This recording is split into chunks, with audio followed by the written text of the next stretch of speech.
जय जगन्नाथ सांग मैंने आज ब्लॉग को आपण मानक स्वागत। मु आज बेला उठू उठू महाप्रभु माने शयन व्यस्त थी। मु फटिकिना गाधे पड़ी गणेश मंडप गला पिला माने संध्यारे व्यस्त अच्छा। तू समझा? हाँ।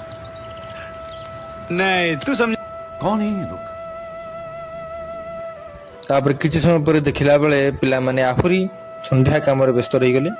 तापर प्रेयर समय रे भाईना जने देखो प्रेयर सरू सरू मु पळी आली दियंग लगी फूल तोलिबा लगी। फूल तोली रूम को गला समय रे महाप्रभु माने निज निज काम रे व्यस्त थिले।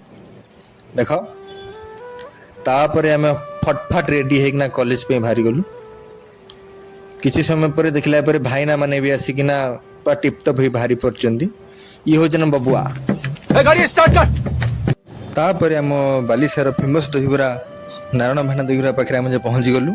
दहीबरा खाई सारी कॉलेज आड़ को अग्रसर हेलु। कॉलेज रे क्लास रे सांग मान सहित देखा साक्षात करी क्लास करी तापर किछ समय पर बेल बाजीगला। बेल बाजिला परे आमे आम थाली धरी आसी भोजन पाई पहुँची गलु। तो सांग माने आज ब्लॉग तो एतिक थिला। तो भल लागिथिला निश्चिंत लाइक शेयर कमेंट एवं सब्सक्राइब करिवे। जय श्री जगन्नाथ।